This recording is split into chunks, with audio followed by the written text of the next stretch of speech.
Hello and welcome to Original Soundchat, where video game music is a work of art. On each episode, it's our goal to help you learn about 2 soundtracks from the world of games, as well as the people, stories, and critical tracks behind them.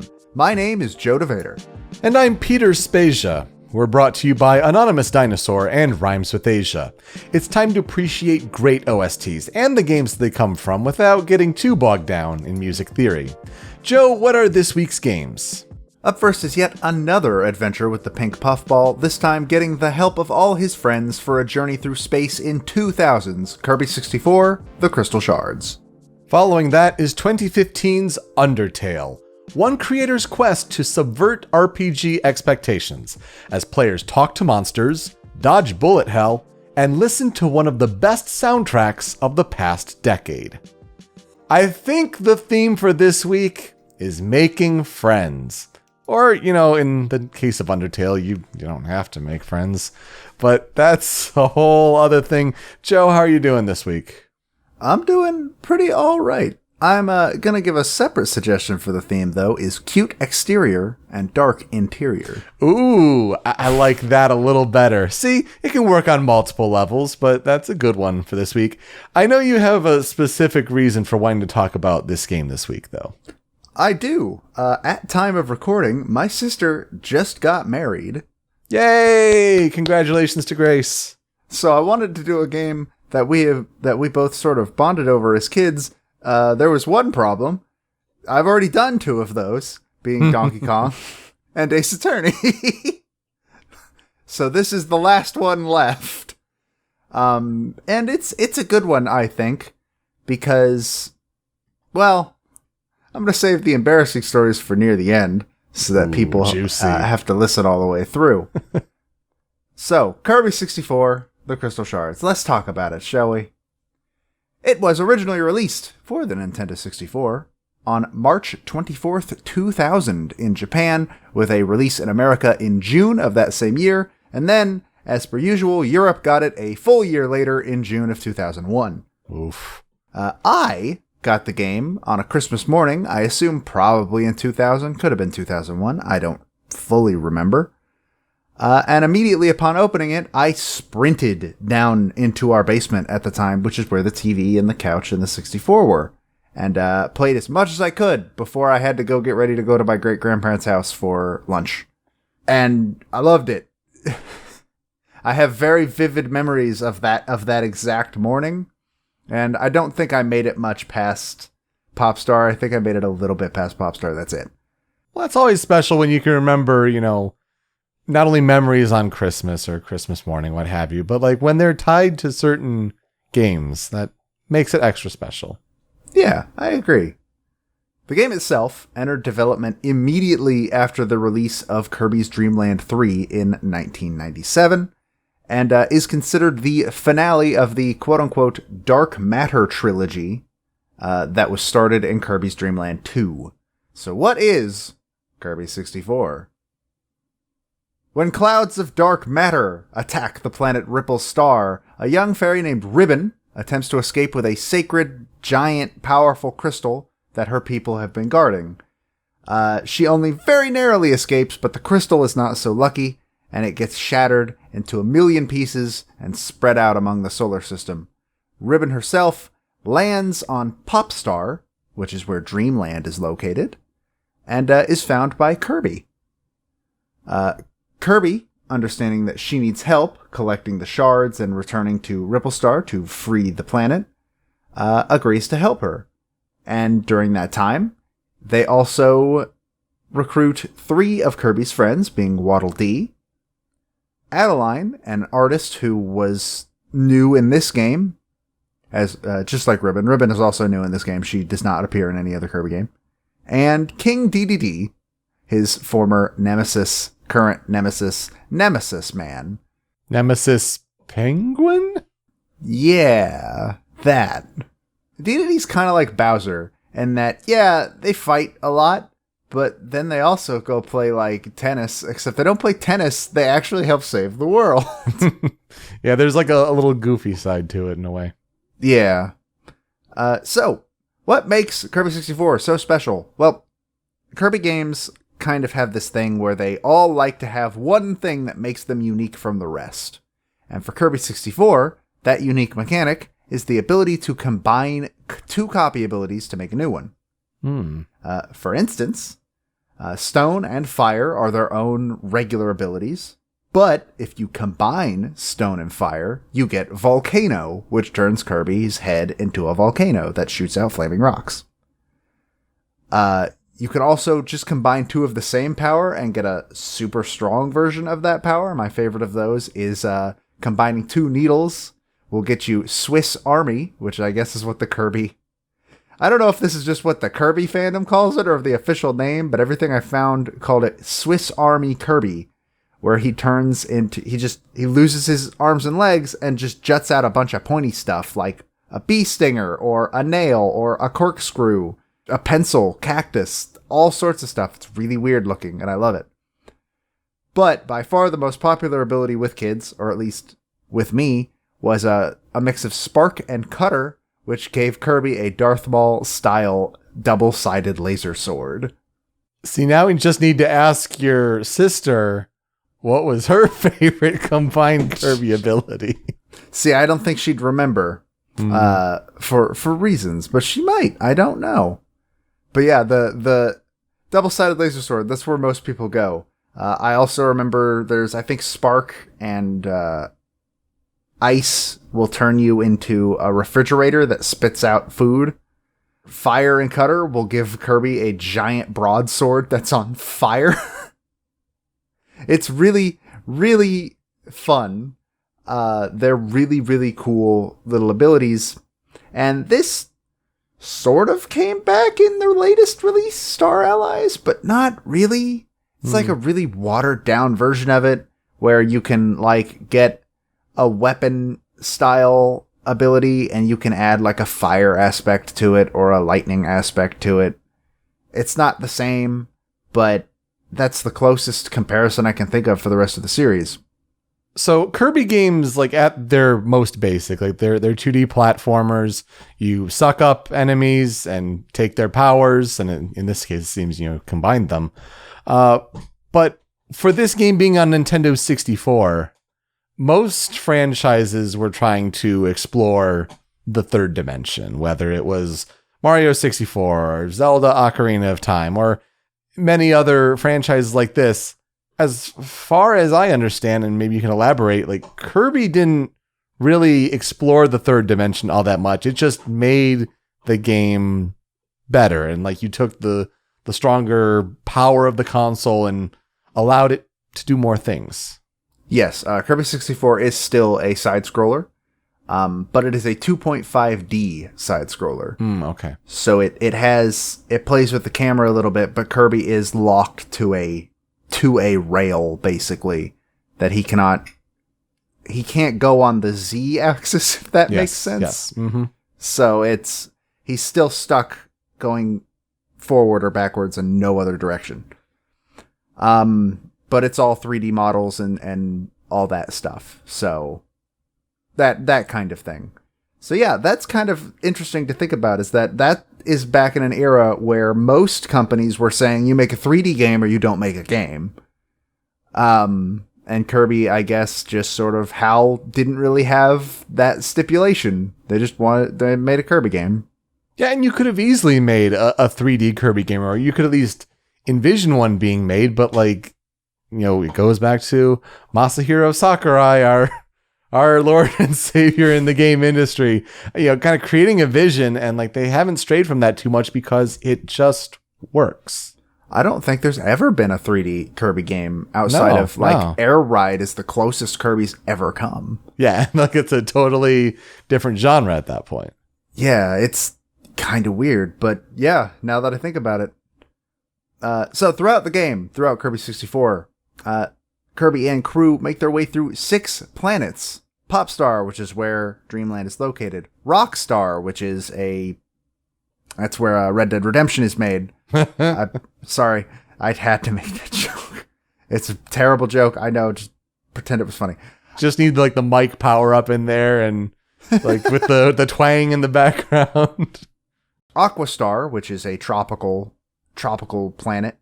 Neostar, which is one covered in lava and volcanoes. Shiverstar, which is a post-apocalyptic Earth. That's not a joke. It is the ice world. And if you look real close under all the white clouds on it, you can see the continents of Earth. And this is where people are like, global warming, what? Yes, in fact, I don't think that's a statement they were trying to make, but I think that was an Easter egg, but you could certainly take that from it. And then Ripplestar, which is, of course, where Ribbon is from. Each of these planets has a number of crystal shards that can be collected, and you must collect all of them in order to actually complete the game. You have to get 100% completion to actually complete Kirby 64. Fun fact, I didn't know this as a kid. So as a kid, when I beat it multiple times, I would get to the end, not have all the crystal shards, and when you don't have all the crystal shards after you've beaten the final boss, there is this scene where Kirby and Ribbon have this tearful happy goodbye. Kirby leaves to go back to Popstar, and then the Queen of Ripplestar, standing behind Ribbon, looks at her and her eyes go dark, and an evil face paints her face, and it's revealed that she is still being possessed by dark matter. And then the credits roll. And as a kid, I just thought that's how the game ended. Oh. I didn't actually beat Kirby 64 until I was an adult. With the internet to tell me that I was being an idiot. Getting all the shards is not hard. That's one thing about this game. It's very easy. Kirby games are generally known for not being among the hardest games in the world. They're generally made specifically for kids. But they do require, getting all the crystal shards requires some planning, because a lot of them are stuck behind cages and rocks and stuff that can only be broken by a specific combination of powers. Okay. So it's not hard, but it does require some finagling and learning. And if you get all the crystal shards, instead of seeing that scene that I assumed was just the dire, depressing ending of the crystal shards, you are instead thrown into the actual final boss of the game, one of the most iconic final bosses in all of Kirby, Zero 2. Now, Zero 2 is theorized to be a reincarnation of Zero, the final boss of Dreamland 3. He is a fallen angel-looking being with a halo, 2 kind of segmented feathered wings, and a red eye that is crying a single tear of what appears to be blood. And if you're thinking, that is in a Kirby game? Yes. Yeah, that's kind of messed up. A little bit. Zero 2 is known for being the top tier when it comes to, oh wait, Kirby actually has some super dark lore to it. Because it does. Kirby, the main joke / theory that people like to talk about when it comes to Kirby lore is that the world of Kirby is super screwed up, and the only one that doesn't realize that is this eldritch god you are controlling named Kirby, who is just an idiot that likes to eat, and just about every Kirby game is about some interdimensional godlike being coming to destroy reality, and Kirby stopping them because they knocked his cake out of his hand. Or it's like a giant bug. Yeah, it's weird, but I mean, Kirby is a weird series, and people love it. People love the lore behind it. Wooly Versus actually has some really good videos on Kirby lore that I definitely recommend. But as for actual information on the development of Kirby 64, I couldn't find a huge amount, but I did find some. For instance, the game is yet another one that was originally being planned for the Nintendo 64 DD, which we have talked about in the past. But then the DD flopped really, really hard. With that, Kirby 64, along with a batch of 3 other specific games that I saw named alongside it, were moved to development for the regular Nintendo 64. Kirby is the only one of this cluster of 4 that would actually see a release, with the other 3 being Super Mario RPG 2, Fire Emblem 64, and Mother 3/Earthbound 64, which of course that last one would eventually get rebooted and reworked into a Game Boy Advance game. Yeah, all of those hurt to some capacity. I would have loved to see a Fire Emblem 64. I wonder if that would have come to America. Probably not. Yeah, probably not. But I mean, just it would have continued that, that series. I mean, Super Mario RPG 2 is just one people have been wanting forever. Mm-hmm. And of course, Mother 3 is a sore spot even now, even if it came out for a lot of people. Some say that a translation still exists in Europe. Mm-hmm. I'm sure it does. The game originally used the analog stick to control Kirby, but in order to make the game easier for children, the control was moved to the D-pad. And for this reason, Kirby 64 is one of the few games on the Wii Virtual Console that can be played with the sideways Wiimote. One of the few N64 games specifically. Wow, I did not know that. I just always assumed the analog stick. Same. I knew that it controlled with the D-pad, but I didn't know that it could be played with a sideways Wiimote. Screenshots of early versions imply that Waddle Dee, Adeline, and Dedede were going to be fully playable characters at one point. In the final version, Dedede is the only one that is actually a playable character, and only in very specific sections of the game. There are instances where you'll walk into a room, and Dedede will charge in, and Kirby will jump on his back, and you gotta use Dedede's hammer and all sorts of stuff to sort of solve puzzles, but not really puzzles. Just get out of that room. It's weird. Oh, see, I was kind of hoping he'd be like a Rambi character. No, unfortunately not. Waddle Dee, instead of being playable in the final version, appears in like vehicle sections where he'll show up with a minecart or a boat, and you ride that with Waddle Dee. Adeline just appears in various rest stop areas of the game and paints you some food so you can get your health up. The game was received favorably upon release, actually. Most of the criticism seemed to be aimed at the fact that it's really short and really easy. And fair. It's very easy and it's not a super long game. All right, I'll take that. I don't think anybody was significantly counting it off for that, because I mean, again, it's a Kirby game. Even at that point, people knew that like Kirby games are easy. He'd been around since the NES. People knew already. Most reviews praised the mixing ability to create new copy abilities because it gives the game a lot of depth that added to what is otherwise just your normal run-of-the-mill Kirby experience. And I agree with that because, again, every single power in the game can be combined with every single other power to create a unique power. Yeah, the possibilities are nearly endless. Famitsu, in the end, gave it a 32 out of 40. Kirby 64 would see multiple re-releases not only on both the Wii and Wii U virtual consoles, but it was also a part of Kirby's Dream Collection, which was a bundle of 6 Kirby games released for the Wii in 2012 to celebrate Kirby's 20th anniversary. That's where I would have access to this game if I were to play it. But I just know very, very little about this game, to be honest. I mean, seeing a picture of Adeline, it's like, oh yeah, I've seen that character before. I would have never pegged her to Kirby 64.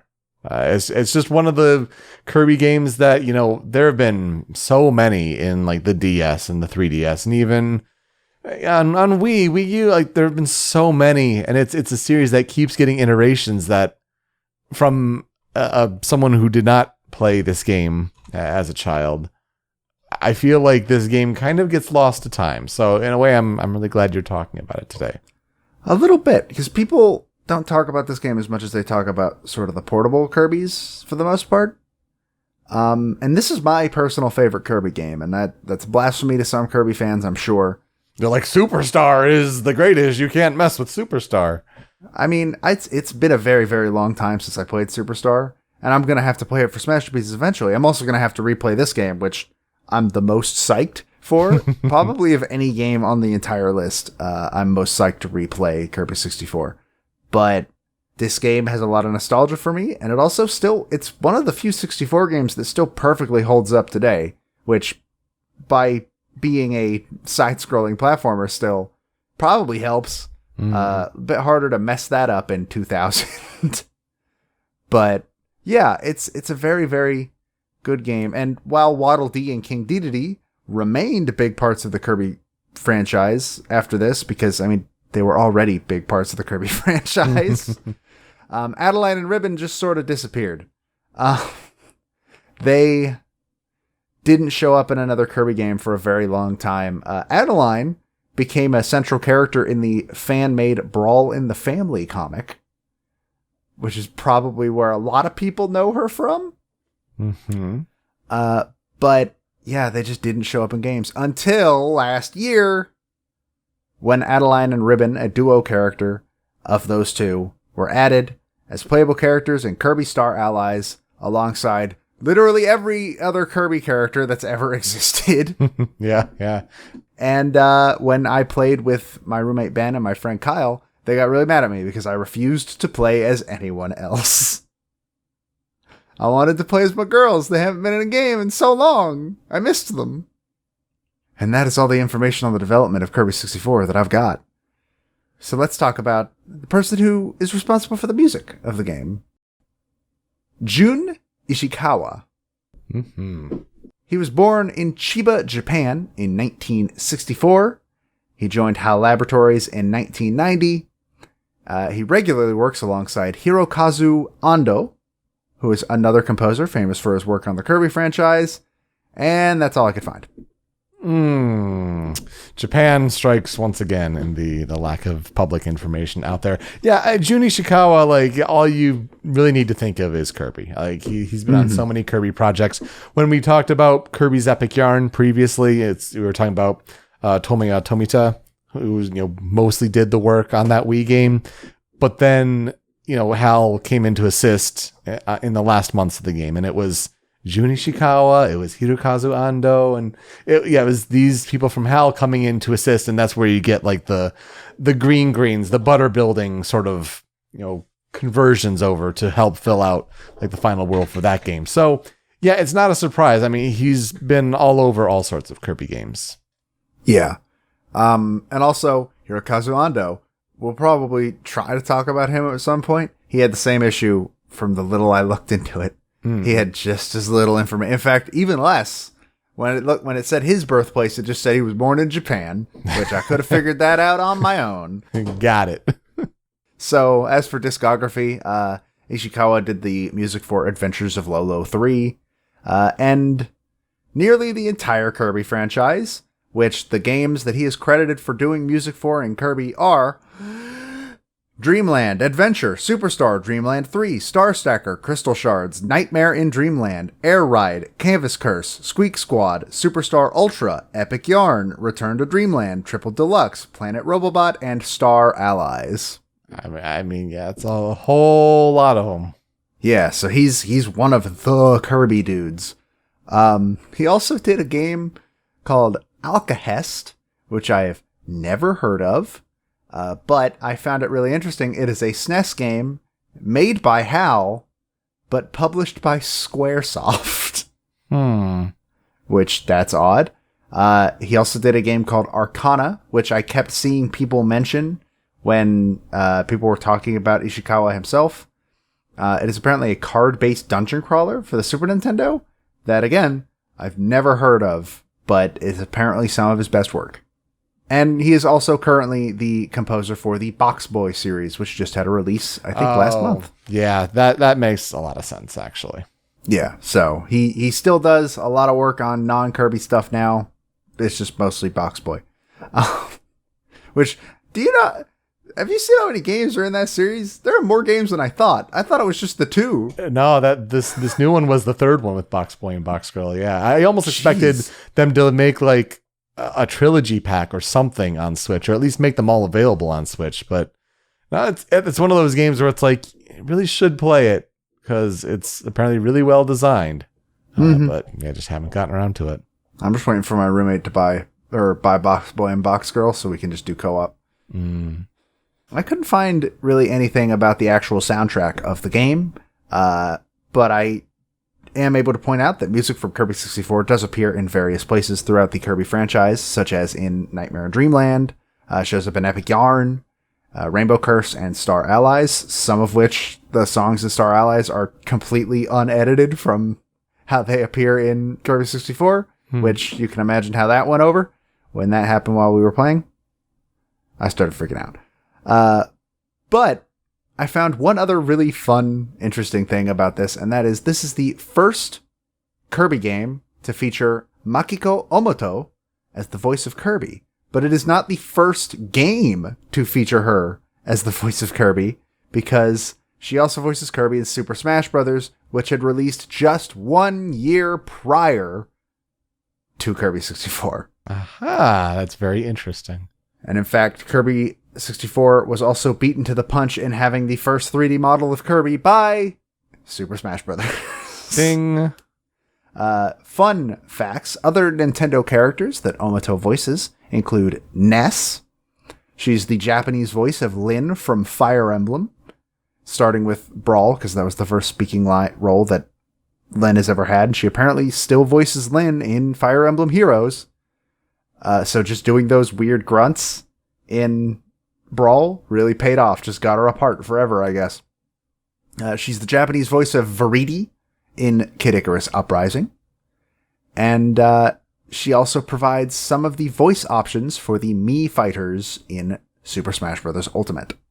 I looked up what her other non-Nintendo stuff was. Couldn't find much that I recognized. It all seemed to be bit parts outside of some of her video game work with Nintendo. So Yeah, probably a lot of anime too. yeah, it's a lot of bit parts in anime is the thing. So let's get into 5 critical tracks. I've talked enough about the game itself. Let's talk about the soundtrack. And our first one, there's no other option. It's Popstar.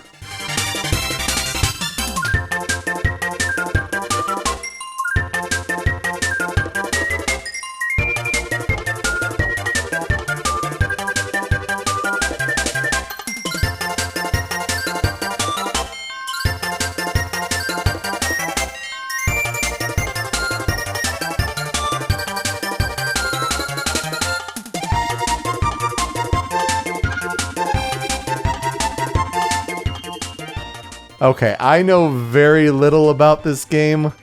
I know this song. I mean, come on. Yeah, this song right here. This is Kirby. This is the Kirby music. This song fits perfectly among the past Kirby games and the future Kirby games as well. Like, you could put this and tell me it's a remix of something from Adventure, and I'd probably believe you. Yeah. It's one of the first songs you hear. And I'm really sad that it took until now to get this song in Smash. And also, it's not even a remix in Smash. It's just the version from Kirby 64. But you know what? There are worse things. I'll clarify that I knew this song before Smash. Okay, good. Good. It's just got that bouncy, happy feeling that you expect when you're walking around Dreamland. Because in this case, you are walking around Dreamland. The most vivid level that I can think of where this song is playing is walking into... I think it plays when you're walking into Dedede's castle.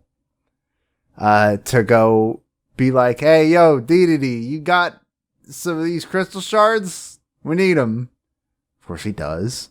And then you have to fight Dedede as he's being possessed by dark matter. And it's just, this song is Kirby 64 to a T. This is the one. So, couldn't start it out with anything else. And speaking of Kirby, the next song is Above the Clouds.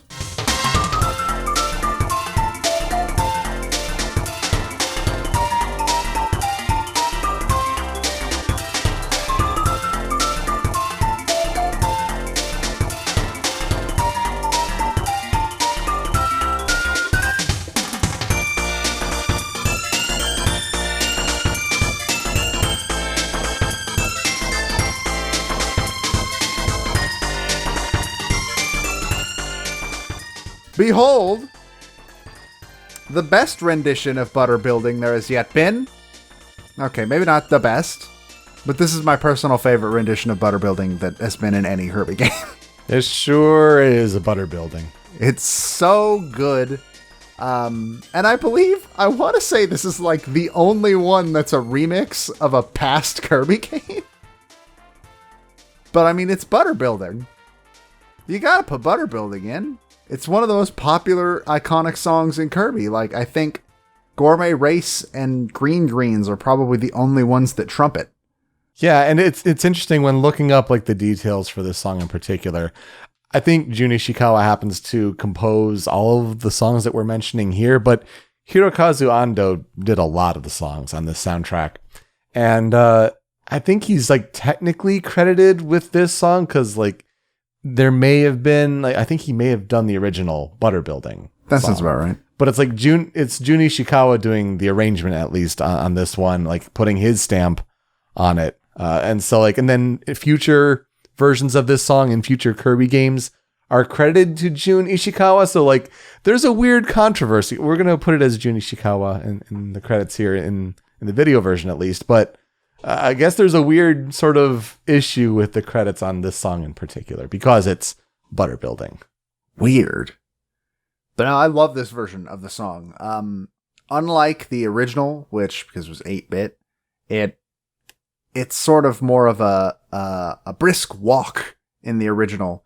It's a brisk jog through the level. Meanwhile, this version is just a relaxed stroll. Yes. Except you're in the sky. Because this does play, it's called Above the Clouds for a reason. It plays during a level where you are literally in the sky above the clouds. And it's one of those levels that I, again, remember very vividly. And yeah, this song's a big part of it.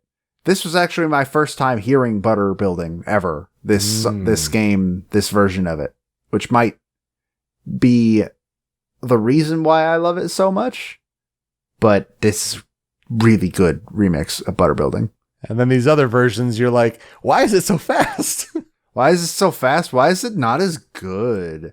Don't get me wrong. No, don't get me wrong. Do not shoot. Don't come to my house and shoot me. Butter Building is a fantastic song, and all of its renditions. I don't think there's ever been a bad version of Butter Building. Yeah, Butter Building is one of the best from all of Kirby. Next up, we have Mountain Stream.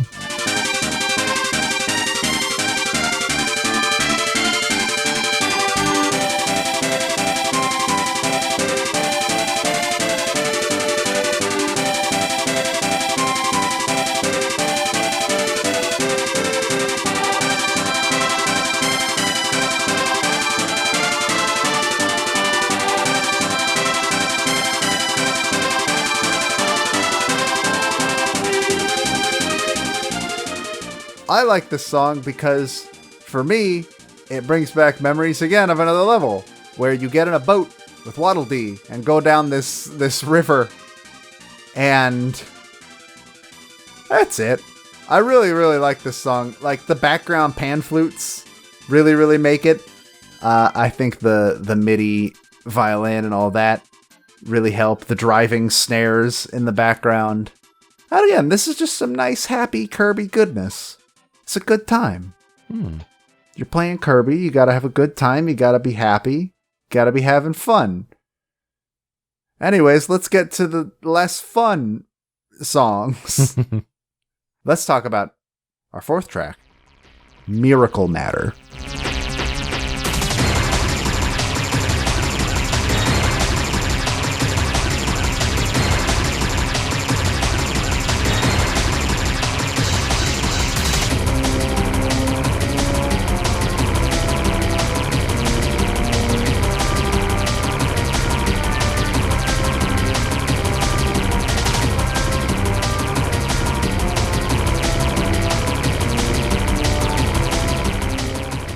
Okay. So, the regular boss battle music of Kirby 64 is really, really good. But this song, though... It is stressful listening to this song. It is super stressful and really intense and super cool. And I think the best part about this is it starts exactly like the regular boss battle music, where it starts with the dun dun dun dun, but then instead of just going straight into the song, it keeps going and it slows down slightly and then gets a lot more intense. Yeah. And it's so good. This song plays while fighting the boss, Miracle Matter, who is the pseudo final boss of the game.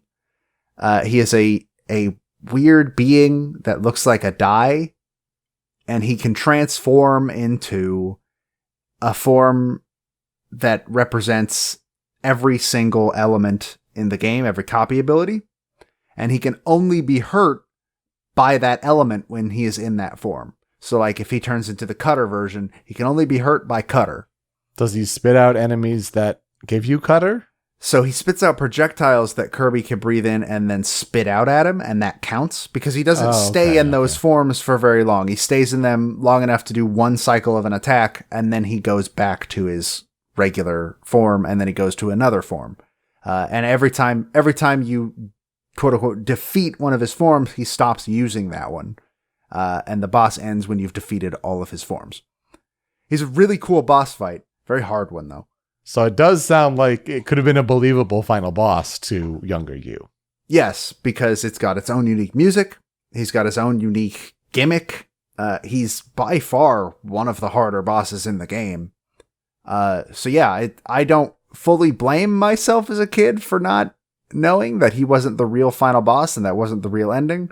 But also, it was the bad ending. Even as a kid, I should have picked up on that.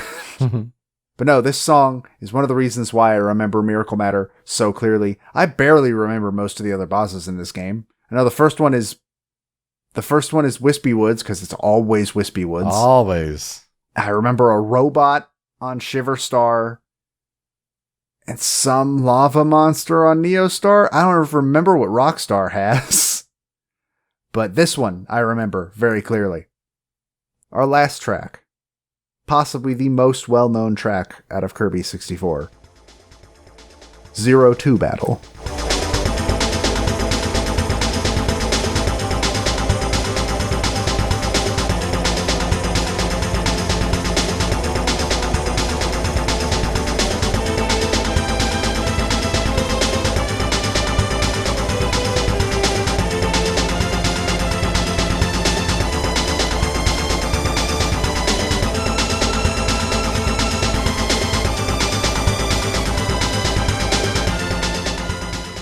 0-2 is by far the most well-known thing out of Kirby 64 just in general.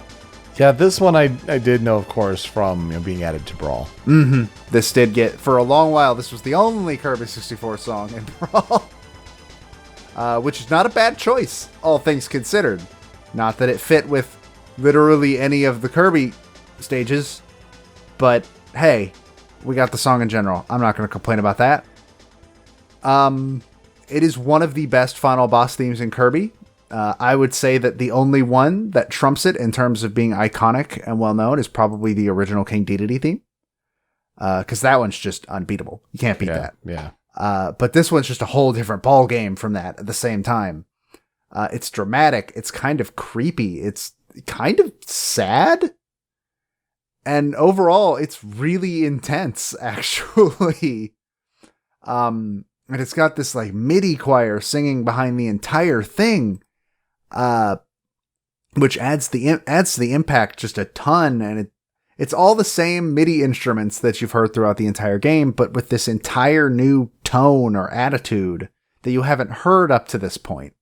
So then what was it like playing, against O2, like having that battle for the first time? I mean, what was that like to conquer, your demons from the past in a way?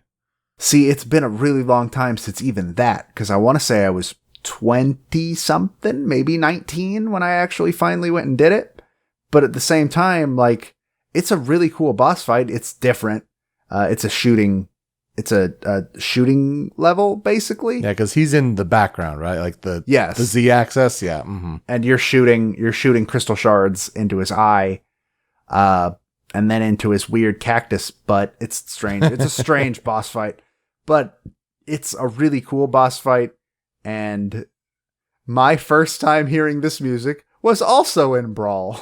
Okay. And you're like, what is this?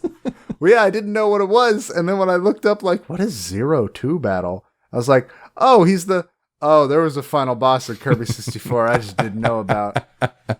Well, it's time to go replay that. And then I didn't get around to it for like another 3 years.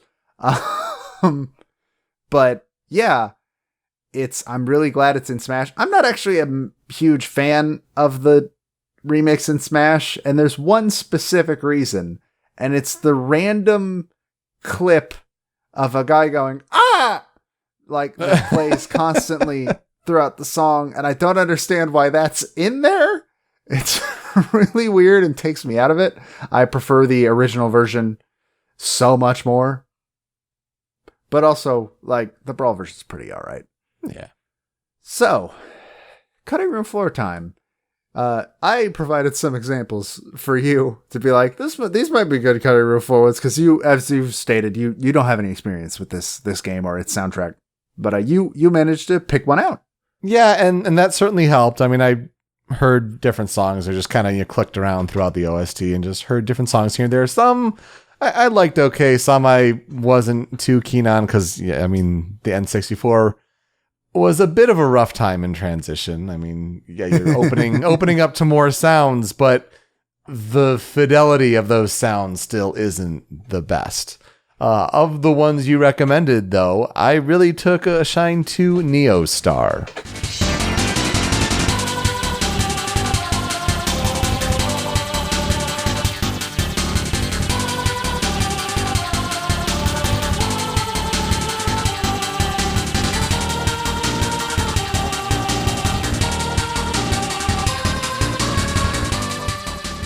It's a good one. Yeah, it's just one of these ones, like, it's undeniably Kirby.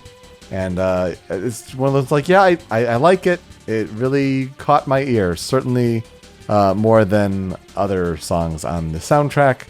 But then it's also interesting to see, like, in the comments, like, what are people saying about it? And some are like, this is my favorite from the whole album. Or it's just like, grumble, grumble, lava, grumble, grumble. And so it's just interesting to see when people do have, like, fascinations and nostalgia for this game, like what it means to them, especially when you're coming completely from the outside. But that's my one here that I'd like to, mention for the listeners.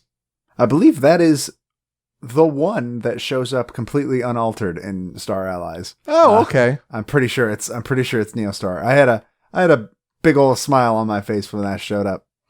For me, one of them I picked just for me because this song has special meaning to me, and that's Training.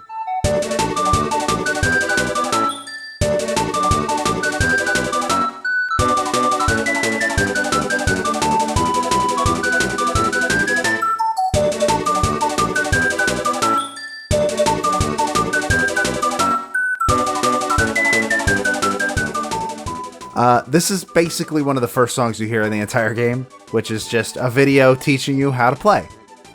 This is how you suck in enemies. This is how you combine the powers, yada, yada, yada. And for some reason, this song has always had a very special place in my heart. It's very bouncy. It's very happy. I love it. Mm-hmm. And after that, I have the regular boss theme.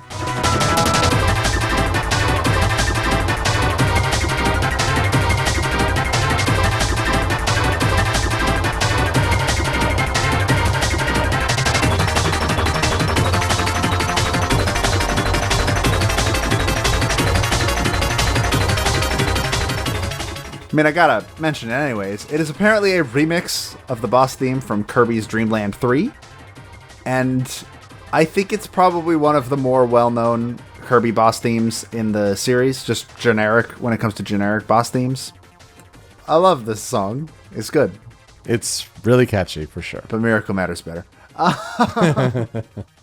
So what will I never forget about the game? My sister and I used to roleplay the characters while I played. Aww. I think she would mostly usually play Ribbon, but we didn't know her name was Ribbon. It's never mentioned in the game ever, as far as I'm aware. I think it was probably in the manual, which we didn't read. You did not read the manual. Interesting. Sure didn't. Isn't that funny? I don't remember what we called her. Oh, see, that was my next question. I thought about asking Grace if she remembered. She probably would not. But we called her something completely different. I think we knew what Adeline's name was, though, for some reason. I'm not sure where we would have picked that up, but not what Ribbon's name was. But yeah, we would like lay in bed while I played the game, and she would roleplay talking as Ribbon, and I would roleplay talking as like Kirby and Adeline and all sorts of stuff.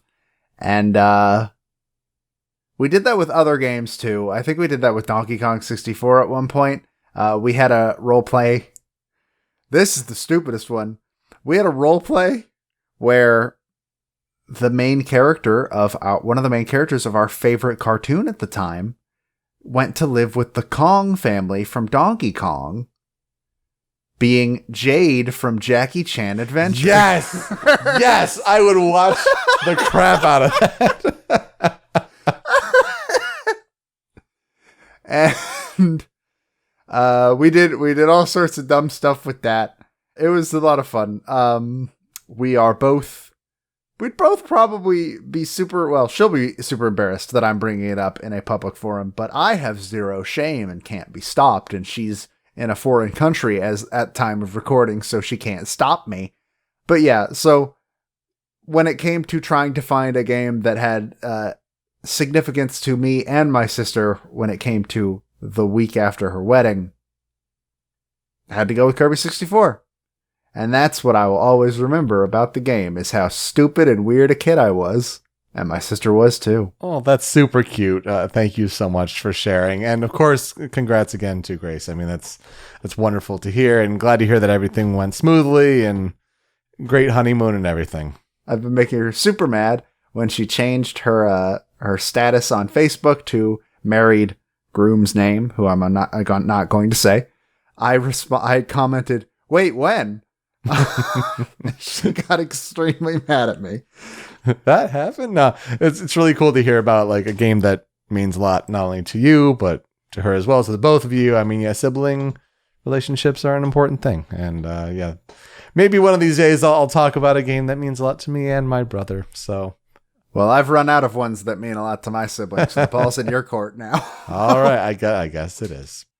As for our transition, we like to give a shout out to like a YouTuber or something. I do want to give a quick shout out to who I was going to do, because I feel like I might have robbed them personally, because then I remembered the remix I was actually going to use, which is by the YouTuber Portmanteau. That's a really cool name, by the way. It's a really cool name. He did a really nice rendition of Aquastar.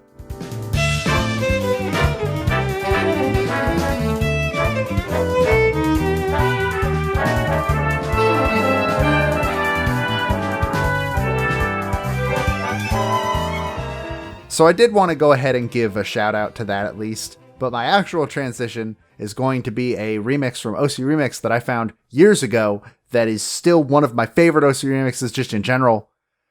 It is a remix of Miracle Matter called Dark Matter by Prototype Raptor. So please enjoy that, and we will be right back.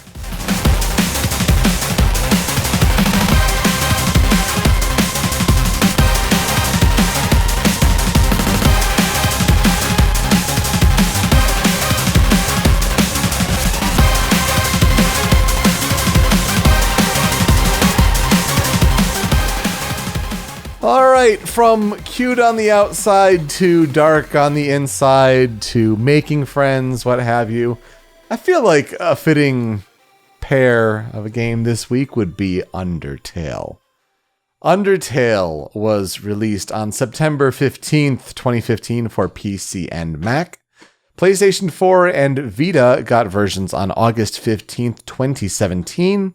And a Nintendo Switch version arrived on September 18th, 2018. Now the game comes to Xbox Game Pass on PC as of today when we're recording, so hopefully by the time this is out, you can get it on PC through Xbox Game Pass on PC. If you have not played Undertale, it's a game that is really mostly a one-man effort, which is always amazing when we come across stories like this. We talked about, Eric Barone and how he was so driven with Stardew Valley, right?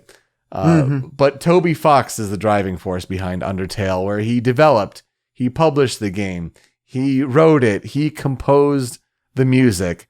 It's to the point where like he only had some artists help him with some art, primarily Temmie Chang. But for him, it was like it's got to be a one-man effort because, especially with the history of the game's development, he's like, I didn't want to slow development down. I didn't want anyone else holding me back. And like if he has a vision, like by all means execute it to the best of his ability.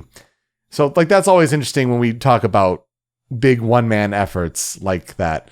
Undertale, if you have not been exposed to what it is, it's an RPG that's played from a top-down perspective. Think of the view of Earthbound. It has a lot of similarities to Earthbound, but when you look at its world exploration, very similar in that sense.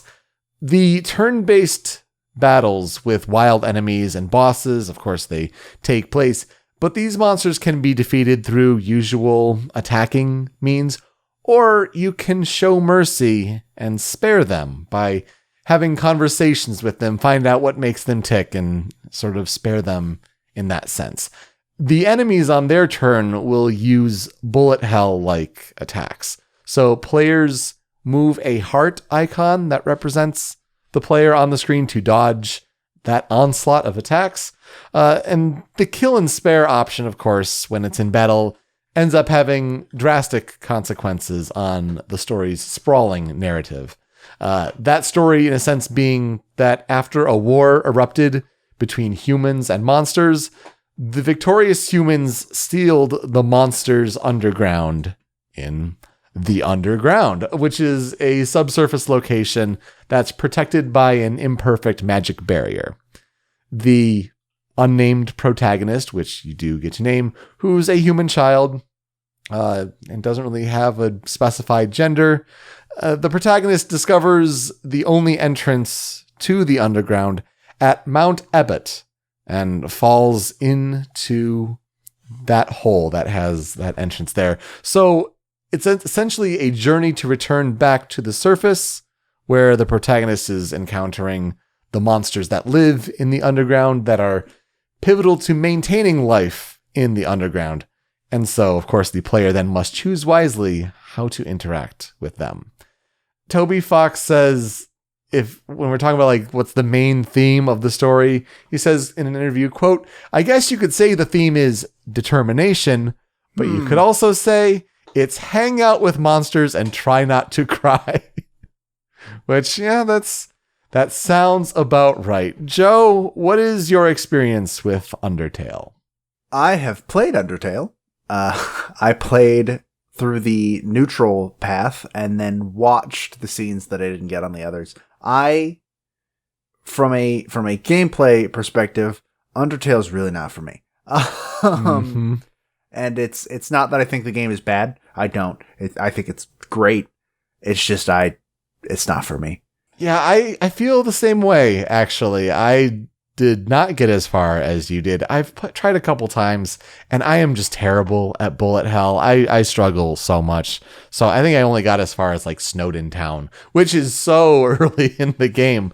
And it's one like, people's like, really? You didn't? But yeah, I think you're right. Like the gameplay it's not for everybody. Meanwhile, the narrative. Oh, God. Oh, boy, that narrative. The narrative is incredible. The soundtrack, I love the soundtrack. And I feel like, I have enough exposure to the game by loved ones playing it, or just you can't escape the internet and, escape Undertale. Like it's everywhere. For better or for worse, I know people for whom the game has been ruined because of that. Sure. Not like in they spoiled it for me. There are multiple LPers that will get completely dogpiled if they do not play it more than any other game I've ever seen. If they do not play it completely perfectly the first time, despite going in blind, they're crucified. It's a tough audience. It's a tough audience that they feel it's kind of I watched the completionist review, and I think he did a really good job kind of putting it where some members of that fan base feel like they understand the game more than even Toby Fox does. And as a result, like must show you that they know the game even more than you do. So I think when we are talking about it here today, it's certainly with a great appreciation for the soundtrack, an appreciation for the narrative, but we come into it, with that knowledge that like the gameplay didn't really gel. And so there's a lot that we can glean from conversations about the game, from watching others play the game, but also just a deep respect for the creation of this game and all the work that went into it. Mm-hmm. So that being said, Undertale started as a demo that was streamed by the website Fangamer. And eventually that demo was so loved that it became publicly available. And this was all in May 2013. Eventually, it translated into a Kickstarter project that was meant to complete the game. This Kickstarter was launched on June 25th, 2013, and it originally had a $5,000 goal. Which you look at Kickstarters, I mean, now, or even at the time, like $5,000, oh, that's cute. The results after 1 month of the Kickstarter made 10 times that amount, $51,124. Raised by 2,398 people. And, certainly gave Toby Fox the impetus to make Undertale into a final game. He originally had planned the game to be a 2-hour-long game, though, and with a release date in August 2014. And certainly overshot that a bit. Yeah, the scope grew since then. The game is about 6 hours long for one playthrough now, and as you can see, it was released about a year later.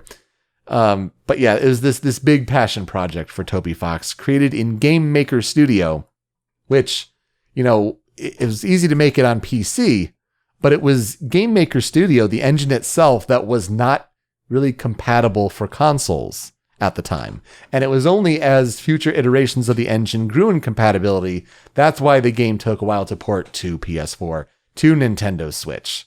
So it wasn't just a matter of like, it was only PC that allowed certain files to be changed in that way. It's just, no, the engine wasn't compatible. Mm-hmm. The development lasted for 32 months. And the game as a whole is inspired, as you mentioned, the Mother series, the Earthbound series, the Mario and Luigi games for its turn-based battles, the gameplay in that sense for its RPG roots. Certainly Toho Project for the bullet hell mechanics.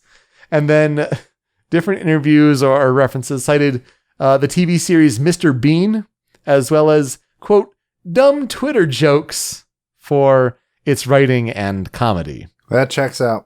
Yeah, it really, really does. It's kind of an amalgam of all of these different things. Undertale, at its core, though, is an RPG that is intended to subvert those expectations. I mean, we talked about how each enemy, you can talk to them and kind of find out what makes them tick. But because each enemy has a unique personality, I mean, that's already different than the enemies of, say, a Final Fantasy game. And we talked about Final Fantasy VI last week, where it's just the experience fodder. I mean, to grind and just, gain all that experience, but they're just random enemies. They mean nothing. So it's kind of giving each character a personality, even if they're the slightest enemy. Of course, very clever writing, not only for the overall narrative, but just the moment-to-moment interactions are just so well done. And it's also these simplistic graphics and character designs, and there's even talk in interviews where people, in a way, can kind of, there's like this sort of psychological effect where people prefer simply designed characters because then they can kind of put their own thoughts onto them. And then it's also easy to, again, subvert those designs and kind of exaggerate them and kind of play those up for comedic effect a little more if the designs are simpler, as opposed to like these complicated designs. But yeah, it's also just easier to remember and visualize. I mean, if you've played Undertale, like, you can already picture all these characters, whether it's, Frisk, the default, main character, the protagonist, whether it's Papyrus, Undyne, Sans, Alphys. I mean, all these characters, you kind of remember them because of their simplistic designs. The idea of talking to the monsters, according to Toby Fox, was inspired by the Shin Megami Tensei games, which when these sort of mechanics are brought into a game like Persona 5, yeah, that makes a lot of sense. Totally get that. I'm actually kind of surprised that wasn't as obvious as it should be. Mm-hmm. Like, that should have been the first thing that came to my... Then again, when I played Undertale, I don't think I knew anything about, like, demon negotiation, because I didn't... Right. Persona 5 is the first game I've ever played that has it. No, Soul Hackers has it, but I think I played that after. I don't know. Needless to say, I feel like this is something I should have realized on my own. But it makes a lot of sense, and it's clear to see where the inspiration comes from there. And then he kind of constructed the battle system first. It was more of an experiment in game studio. As far as changes that went through development, Fox had an interview where he said, quote, "The most significant change was, first of all, I had thought that at the beginning it would be impossible to spare Toriel." And as a sidebar here, Toriel is the goat mom character, the tutorial character, as it were. Toriel, tutorial. And a lot of people, I guess, do accidentally kill her. And it's like a big... I did. Oh, did you really? See, I knew too much about the game that wasn't a thing for me. I would have been one of those players if I made it all the way through where it's like, I know that you got to talk to everyone, but then you wouldn't get the pacifist ending because you have to get the neutral ending. So, that wouldn't have been a problem for me. But yeah, so to continue, he says, as in you would have had to kill her. However, after thinking about it for a brief moment, I decided, wait, that's too sad. Why does she have to die? It's not worth it at all. That's when I realized, what if no one has to die at all? Before then, I was thinking that there would be some cruel point where the player would be forced to kill someone to progress. So yeah, it's just interesting to think that, it hits you, during development where it's like, oh yeah, maybe you can spare everyone. And that really made the big hook, I think, for the narrative in this game. I can't imagine the game without that. Yeah. What would it have been, honestly? And obviously it was a big success with it. It sold more than 1 million copies. It received high critical acclaim with review scores averaging in the low 90s on all platforms. Praise has particularly been aimed at the game's writing, the characters, and the combat system. The visuals, on the other hand, received mixed responses. Some people liked the simplified graphics. Some thought some of them were outright bad. Fox's self-reflective thoughts, though, he said, quote, "It's about an 8 out of 10, a niche RPG game. If you like the characters and the humor, you'll probably like it and forgive it for its flaws. If you don't, you'll probably hate it." And this is his, kind of self-reflection after 1 year after the game was released. And you can tell with us, looking back on it, the gameplay isn't for us, but there's still so much to love about Undertale. I think an 8 out of 10 is surprisingly, I'm used to artists and creative types because I do this. I feel like if I was Toby Fox, I'd be like, this game's like a 3 out of 10. I don't know why anyone likes it. It's terrible. But no, I think an 8 out of 10 is about where I would set it to, personally. Mm-hmm. Yeah. So he's better at self-reflection than I am. I'll give him that. There you go. So plenty of awards, or at least nominations, were thrown Undertale's way. Plenty of nominations for sure. In different categories like Game of the Year, Music, Story, and this is for 2015.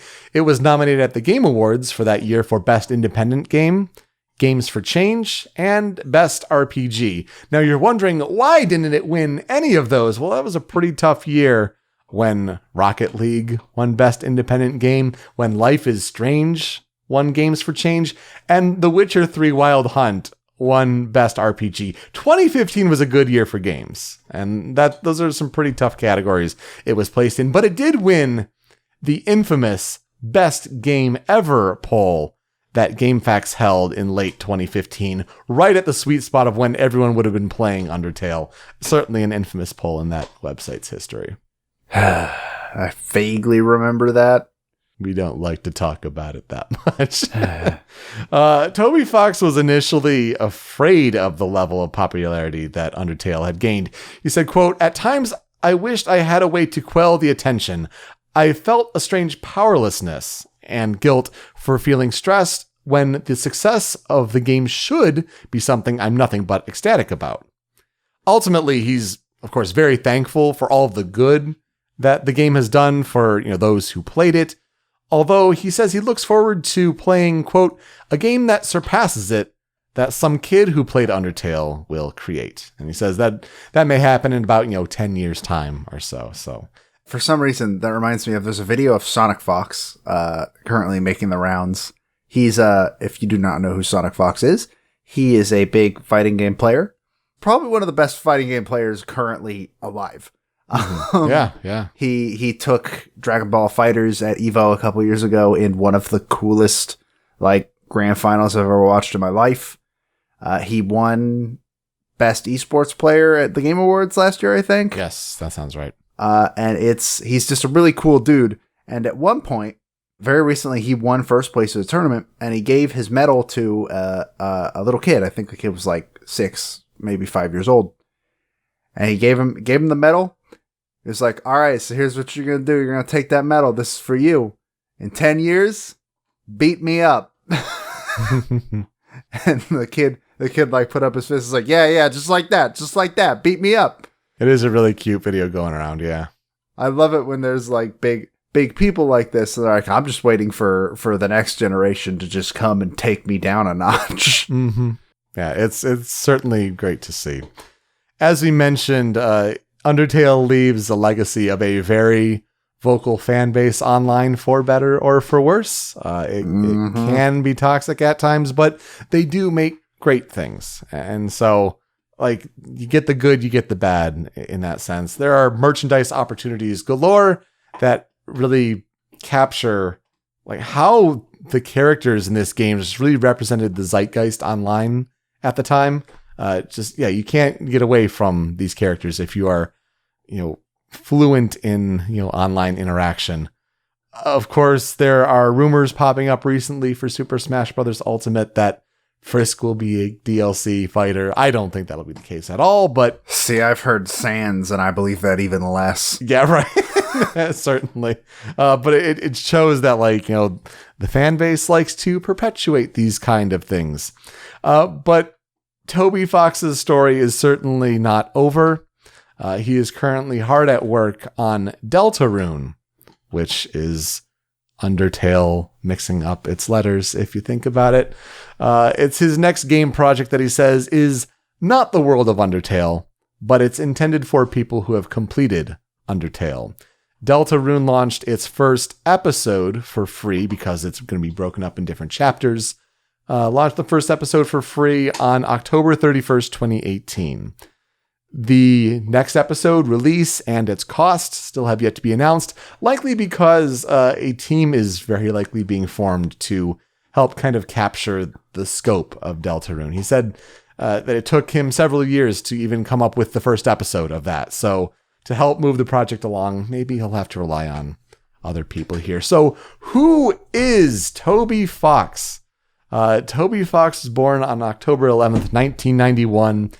In the United States. His Bandcamp page says that he's currently based out of the Boston, Massachusetts area, but no word if that's where he's actually born.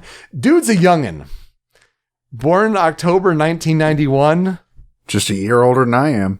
Man, I feel old for how much he's accomplished, and it's just amazing. Toby Fox was known as Radiation on the Earthbound fan site starmen.net, and he goes by Fwug Radiation on his Tumblr blog.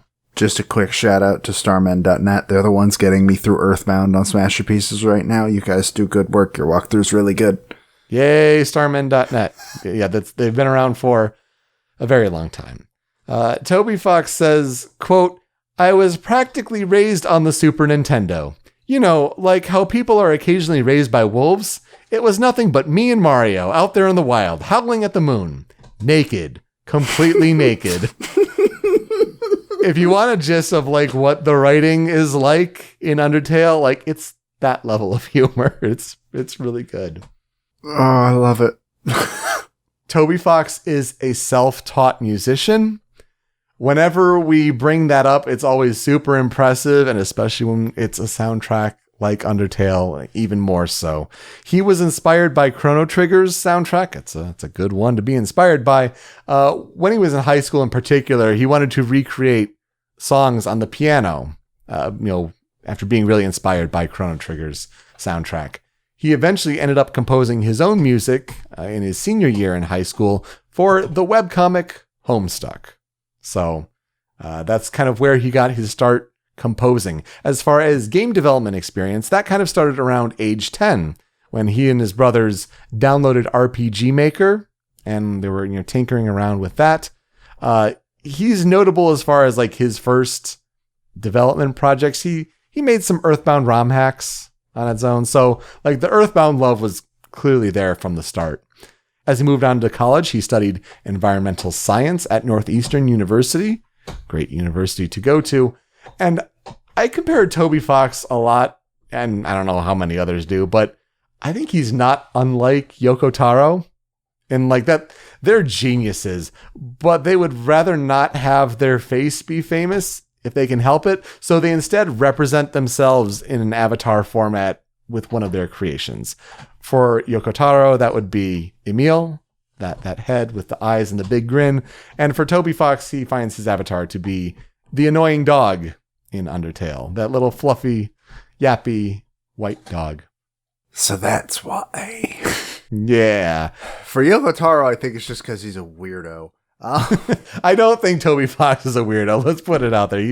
They're both brilliant, though. But Toby Fox, I think, it very well could just be like social anxiety. It could be that for Yoko Taro, too. I don't think it is. I think that dude's just off his rocker. But I think for Toby Fox, it's just, I don't blame anybody that has that feeling of like, I don't want to be approached on the street, especially when you release something as big as Undertale. Oh, God. Yeah, absolutely. I mean, in today's social media age, if you can avoid that, by all means, like, please do. Especially when Undertale was released when Toby Fox was 24 years old. Holy cow. What have you done with your life? Did you make a world-shattering game at 24 years old? I talked into a microphone for 4 hours once. I mean, same, but it's not the same. Though Toby Fox says that Undertale is the only actual game I've made that isn't either a bad ROM hack or a joke RPG game. And of course, this was, when he just made Undertale, because now he is working tirelessly on Deltarune. Though, if you want to know where he gets his inspiration, he says, quote, "I usually think of good ideas in the shower. So try to take a shower every so often." That's where I come up with all my best ideas, too. Also take a shower because it makes you not smell bad. That's the other good reason to take a shower. It's another good reason. But yeah, so, chalk one up for the Shower Boys for inspiration. For a discography for composing projects, we mentioned Homestuck. There's Undertale. And, of course, Deltarune. That's it. The dude's still young. There's a career still ahead of him if he wants to seize it. And it's just remarkable. When we're talking about Undertale's soundtrack and sort of development notes about it, certainly, not just the soundtrack, but the game as well, is influenced by 16-bit retro aesthetics. And for the soundtrack, those 16-bit instruments, there's a lot of those all over the place, but it also explores a wider palette of sounds, particularly when electric guitars come in and are introduced really heavily on certain songs. FL Studio is the program that was used to produce these songs. Undertale really relies heavily on the concept of leitmotif, and we talked about that last week with Final Fantasy VI and how all the characters have themes, and these themes are introduced in certain ways. The idea being that a melody is introduced and then reused in multiple songs to associate it with a person, an event, or a place. So Toby Fox says that this is mostly an attempt to feel nostalgia for these melodies in Undertale, to feel the emotions that you felt when you first heard them, but it's also just easier to reuse these melodies. And like, that's kind of an interesting way of going about it. It's like, going into the theory of the leitmotif, and there are very strategic reasons for doing that. But like, it's just easier to, copy and paste. Oh, so just didn't have to rewrite a song. Yeah, exactly. Like, it's not a new idea, but it just kind of kills two birds there. So, Fox kind of does an interesting, step that is a little bit different than most of the other composers we've talked about. Because he has, the complete control here, he says he composes the music for each section of the game prior to programming, and it kind of helps decide how those scenes will play out. That is actually legitimately the opposite of almost every single composer we've talked about. And I really think it is because, the composers are kind of brought later in the project when there are at least concept arts, or, the concept behind the game is sort of there. And they're like, well, just make something to that. Well, if Toby Fox likes to make the music first and then kind of have everything fall into place after, I mean, if he's in full control, it makes it easier. The Undertale soundtrack is just so fantastic, and it was very difficult to pick just 5 here for our critical tracks. But we'll start with a really simple, catchy song that I think a lot of people associate with this game. It would be Bone Trousel.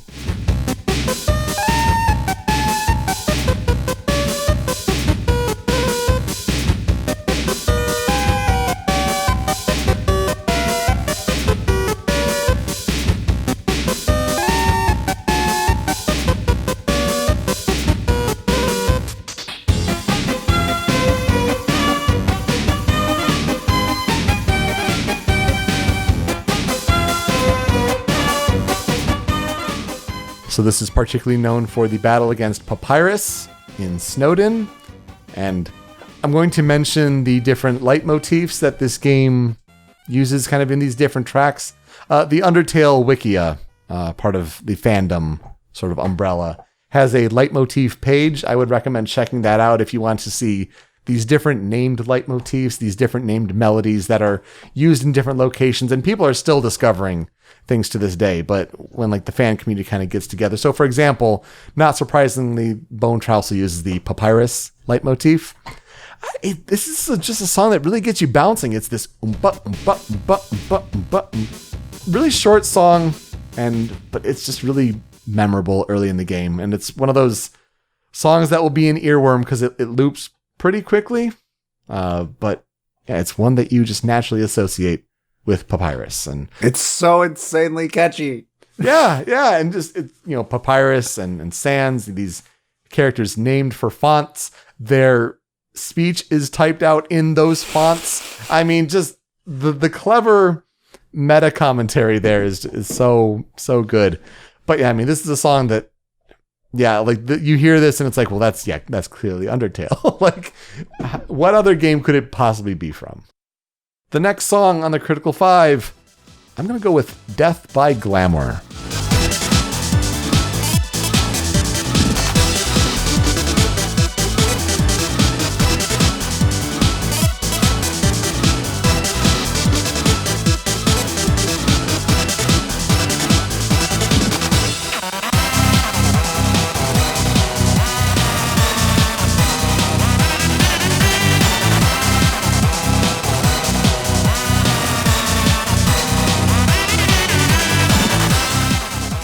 Death by Glamour plays in the battle against Metaton EX in the core, and that's after you flip the switch on his back, and oh yeah. So this beat kicks in. It uses the Another Medium, It's Showtime, and Metal Crusher leitmotifs. And I'll tell you, it's kind of borrowing all these different Metaton themes and really amping them up with this rave-like beat. The 30 seconds is not enough. This song goes places with multiple melodies and textures throughout the piece. And I feel like this song just doesn't get enough recognition. A lot of people mention their favorite songs on the Undertale soundtrack, and this is always up there in the top 5 for me, for sure. I think it's pretty good. I wouldn't say it was in my top 5, but also just that piano part in the background is enough for me. The dun dun dun dun dun dun dun dun dun dun. I really like. Yeah, you could put like anything on top of that. Yeah, it's a good song. I mean, these are all good songs. Let's not lie to ourselves here. Yeah, that's very true. Like so many great songs. So difficult to pick. But I feel like it was a pretty easy selection for at least these final three. And we'll start with the third track on the Critical 5, Battle Against a True Hero.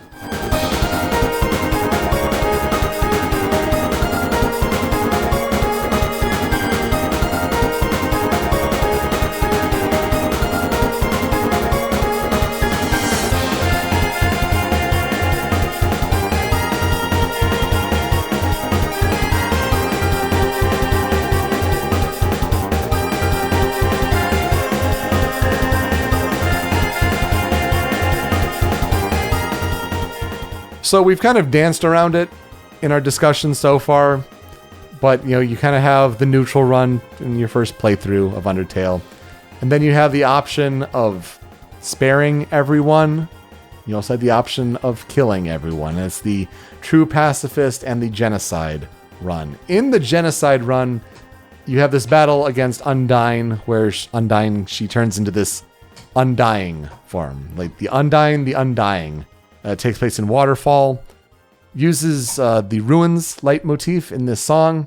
It's a tough boss battle. Like, it really jumps up in the difficulty to face Undyne the Undying. But this song just goes hard. Like, the difficulty steps up a notch, and so does the tempo and just the pace that this song goes at. Like, yeah, it's not an endgame battle that you'd expect later in the game, but the beat and pace of this one, the melody, a lot of people love the Undyne character. I find her one of my favorites in this game, and this melody is a pretty good reason why she's up there. I've never fought this boss. I've seen it. I think I watched this fight.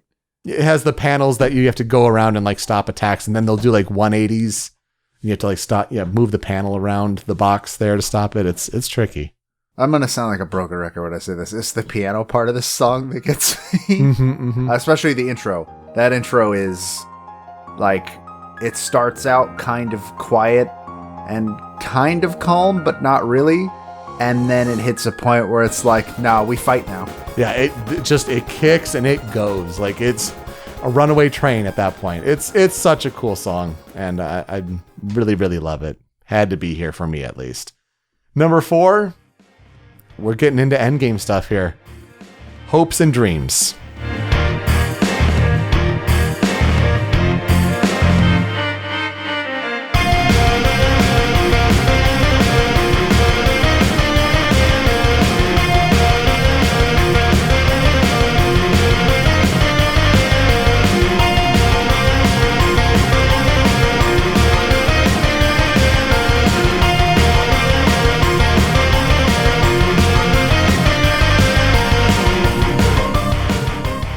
So this is your final boss of the True Pacifist run, the battle against Asriel Dreamer. This song uses a whole bunch of leitmotifs. It's kind of like the culmination. All of your friends are helping you defeat this boss. So you get Once Upon a Time, Your Best Friend, and Dreams as different notable leitmotifs here. I think this is just one of like the fullest sounds on the soundtrack overall. Like, it's victorious in a way like you're going to win. And like it's a powerful opponent for sure, but with the power of your friends, you can do anything. And of course, this is also paired with the track Save the World in battle when it takes into the next sort of phase of the fight. But a lot of people, have fond memories of this song. Even in Deltarune, there's a track that's probably the most famous on Chapter 1 soundtrack. There's Fields of Hopes and Dreams. Like, this is an important song in this game, and it's really meant for this true pacifist run. I forget about this song all the time. This is not one that hits my radar until I hear it, and I'm like, oh yeah, I like this song, but it doesn't stick in my head very often. I'm sad to say. But I mean, it's certainly a quality song that should belong in that conversation. Like, it's a It's a very, very good song. And yeah, you're right. I mean, it's a certain part of the game with True Pacifist, and there are plenty of other songs on the soundtrack, of course, but I think this one's an important one up there. But we have to talk about this song to round out the critical 5 here. Number 5, Megalovania.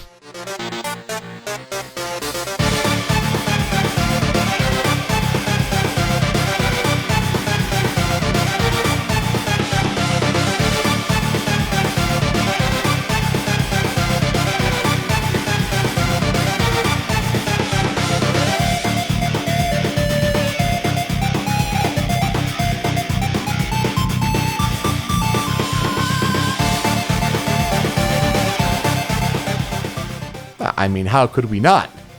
It's the meme one. It's impossible to talk about this game without this song. Exactly. This is the one that you just hear the first notes. Bop, bop, bop, bop. And like, some people do like the whole blue eye with Sans, and like that's all you have to do. Just to be like, yep, I am referencing this song, Megalovania. This is the battle against Sans as the final boss of the Genocide run. And yeah, it's honestly literally a song all its own. It does not have any leitmotifs really to reference it because Megalovania was originally composed for one of Toby's Earthbound hacks, the Radiation's Halloween hack of Earthbound. And it was the final boss music there. Toby Fox said he created it by yelling whatever he felt like into a microphone and copying it down. And like that's just fantastic. Of course, Megalovania is a portmanteau between megalomania and Transylvania. And in a tweet, Toby Fox said that his mother calls the song Megalovagala. Yeah. Megalovagala. You know, that song.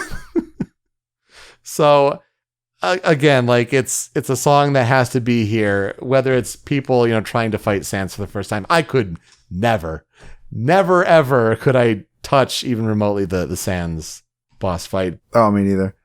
We have a friend, I guess, specifically that hates this song because of all the times they had to slam their head against the Sans fight. Mm-hmm. Yeah. And I would say like, it could get on that annoyance level, certainly, but it's also like, I'm glad such a good song is paired with it at the very least.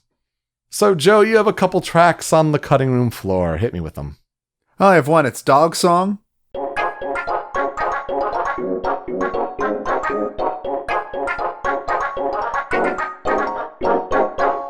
Just kidding. No. Aw, Dog Song is good though. It's such a dumb song. I love it. No, my actual first one is Undertale.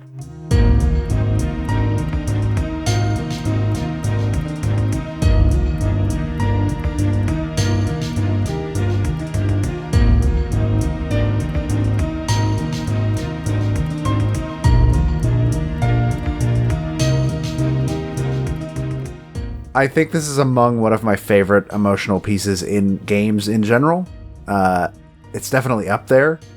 And the sequence where it plays is probably my favorite sequence in Undertale. Where you're walking through an area, getting ready to go take on the king. And all of the random encounters, instead of being fights, begin telling you the story of why things are the way they are now. They tell the story of Azrael and his human brother. And it's this really, really interesting and cool section of the game. And this music 100% makes that. I mean, yeah, from the guitar, and then you bring the piano in there, and then it all kind of swells. It's a long piece, but it's such a good one. It's one that I'd say, yeah, go listen to the whole thing for sure. Like 30, 20 seconds even. Just do not do it justice for sure. Certainly one that was very tough to leave on the cutting room floor for me creating the 5. I think it's also important to note that like as this is like considered the main theme of the game. I mean, it's named Undertale, right?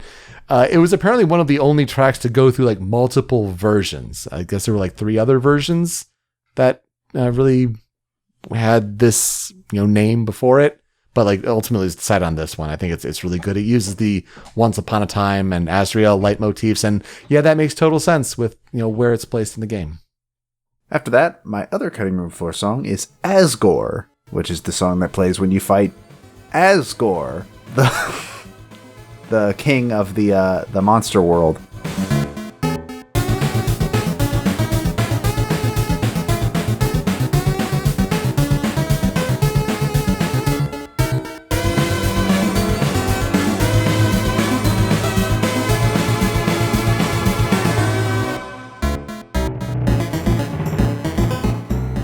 I think the main reason why I remember this song so hard is just the intro to this fight is one of the coolest sort of animations in the fight, where the fight starts and then he destroys your spare button because sorry bud, you ain't getting out that easily. Yeah, it's a really cool moment, and big pivotal moment in the game for sure. Uses the Asgore, determination, and even the Undyne leitmotifs a little bit. So yeah, again, another one that I really wanted to put this on the list, but I did not. I have a couple as well. I'm going to throw in Dating Start.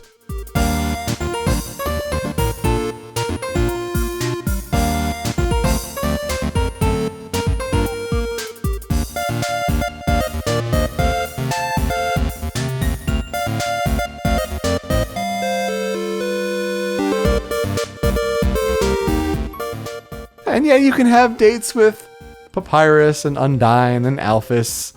This uses the hopes and the dreams leitmotifs. Big Ace Attorney vibes from this one. Like, holy cow. It's the instrumentation, it's everything, but it's also, you really get throwbacks to the Turnabout Sisters theme. And it's supposed to be a kind of a play on dating simulators and what can you select and tee so happy. But yeah, I just think Ace Attorney, and I just really remember this song as it's a standout on the soundtrack, but it's good. It's good for sure. Mm-hmm. The Ace Attorney vibes are 100% there. I agree. And then also there is Spider Dance.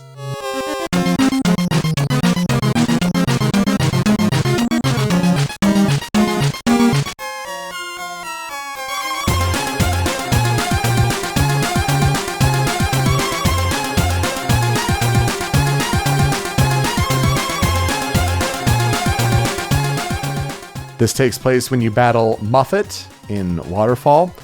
So Muffet was one of 2 monsters that were part of a Kickstarter reward tier for $500. 2 people took advantage of this, and the whole reward was a fightable monster will be in the game based on your idea. So Muffet was one of them, and then Glide is the other one.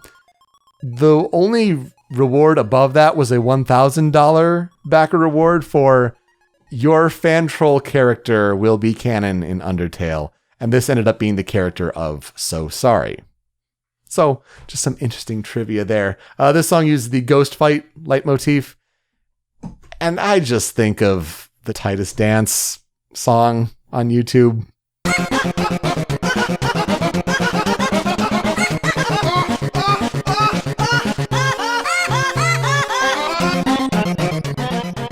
This boss fight almost made me stop playing the game. Oh, man. You could have just given her a spider cookie or whatever. I'd eaten my spider donut by that point. Oh, no. Nobody told me about that until after I'd been slamming my head against this boss fight for 2 hours. I hate this boss fight. It's Guitar Hero-like, and where you can jump between strings and all that.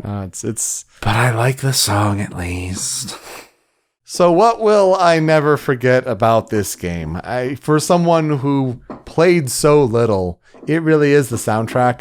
I'll maintain that of the last decade, this is at least one of the 20 best soundtracks in games, if not in the top 10. It's a remarkable soundtrack. And the fact that, it's all the one-man effort. I mean, again, it doesn't happen too often in games because games are a lot of work. But especially when you are young and you're starting out your career and you knock out a banger like this for a soundtrack, Undertale is certainly worth the commendation. World's his oyster, and also now all the pressure is also the oyster. Yeah. I don't envy him for that. For me, it's just the narrative mostly.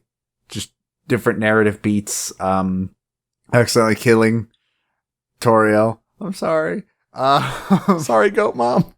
Stuff like the sequence where the song Undertale plays and they tell you the Undertale. Stuff like when during the Undyne dating scene, Papyrus jumping out of the window is still one of the funniest goddamn things I've ever seen in my life. Yes. Just that kind of thing. Oh, they're special games, and they're certainly worth talking about. I like the theming this week, though, with like the cute outside but the dark inside, or even just making friends. Like, it's good games to talk about. So whether it's Kirby 64 or whether it's Undertale, certainly good discussions there. That will do it for this episode of Original Soundchat. You can find me on Twitter at PeteSpeakeasy. Joe is over at The Dobaga. The video version of the show is on the Rhymes with Asia YouTube channel, also at rhymeswithasia.com. The MP3 version, though, is the one that you want for podcasts. You know, take it on a run, take it to work, listen in your car, all sorts of places to have a great conversation about video game soundtracks. That's over at Anonymous Dinosaur at anondino.squarespace.com. But of course, get it at Apple Podcasts, Google Play, all sorts of podcast storefronts all around the globe. Patreon at patreon.com/anondino. We're starting to roll out those early episodes. You know, you don't have to wait until Tuesday. Whenever they're done and whenever they're posted, we'll deliver that, that YouTube link to you if you're at least $1 backer. Last episode went up a day early, and sometimes they're done even earlier than that. Yeah, we kind of pushed it a little close last week. We'll see if it's done a little earlier this time around. The Spotify playlist is certainly one that keeps getting updated thanks to Joe's help. We can't put the show on Spotify itself, but we'll try to put out as many of the tracks on this playlist, at least if they're available on Spotify, even the remixes, the covers. So sadly, as Kirby is a Nintendo thing, ain't gonna find any of that on there. But Undertale, I believe, is in fact on Spotify, and Smooth McGroove might be. I've never actually looked. I should look. He probably is. Of course, then also we're on social media at Soundchat OST. If you'd like to give us feedback and even suggestions for games you'd like us to cover in the future. Joe, who are we talking about next week? I'm talking about John Paisano. I will be covering Normand Corbeil. So I wonder which games we could be talking about. Yes, let's play us out. It is a Smooth McGroove cover. Finally getting to Smooth McGroove to talk about a cover. 24 episodes. It took a little bit, but here we are. Smooth McGroove, of course, famous for being one of YouTube's most famous a cappella singers for video game music covers. And of course, he did several songs for Undertale. I think he even made like an Undertale album. So I like his cover of Battle Against a True Hero a whole lot. And I think you will too. Thank you so much for listening this week on Original Soundchat. We'll see you next time. Take care.